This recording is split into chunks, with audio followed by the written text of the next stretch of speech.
दीपज्योति मोसाहारिनि बाख्नायजाथाव हाबाफारि रायजोफोरनि हान्थामेला खालामनाय खाबुनि थाखाय गावनि स्पिनि रां बाहायनानै लामा फोसाबनानै होदों दीपज्योति मोसाहारि बिथाङा।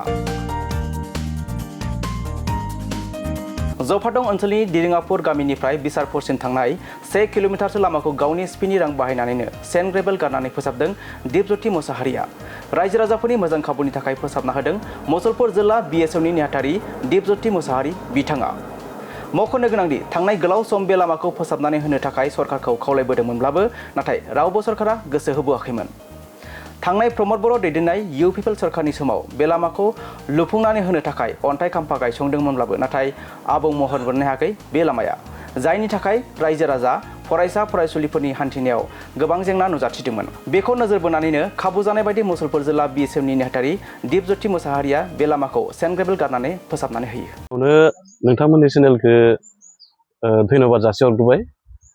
एक्सुअलि बे लामाया बिराद रायजोनि थाखाय गोनांथार लामा। बे लामाजों दिरिङापुरनिफ्राय जफादं हाई स्कुल बेसिम थांनाय लामा बियो। दा बे लामाया ओरैबायदि गाज्रि जाना दंमोन जे फरायसाफोरा माने थांलाय फैलाय खालामनायाव जोबोद खस्थ' जादोंमोन। फारसेथिं स्कुल बासबो खारो, स्कुल बासआथ' बुंनाय बायदि जायो फैनोनो बन्द' खालामहां बायदि अबस्थायाव जाना दंमोन आरो।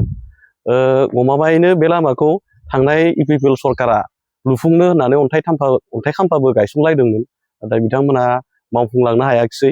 थेवब्लाबो बेनि गेजेरावनो दिनै जोबोद माने बाख्नायथाव होननानै जों बुंनांगोन। मानो होनबा दिनै बे एकदम रायजोफोरनि नांथारगौ लामाखौ नुनानै, रायजोफोरनि माने थांलाय फैलाय खस्थ'नि अबस्थाखौ नुनानै जोंनि जफा ओनसोलनिनो मुसलपुर डिस्ट्रिक्ट BSFनि जेनेरेल सेक्रेटारि बिबान मोननाय दीपज्योति मोसाहारि फंबाया गावनि माने पकेटनि फैसाजोंनो दिनै रायजोफोरनि बे लामाखौ सेन्ड ग्रेभेल गारना होनाय जाहैबाय आरो। फैबाय थानाय समाव दानि रानिं गभार्नमेन्टखौ जों बेखौनो जायगानि जानाय खावलायनो लुगैदों।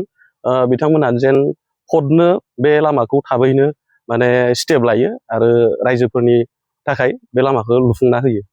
दानि रानिं गभार्नमेन्टखौ खावलायहरनो लुगैयो आरो।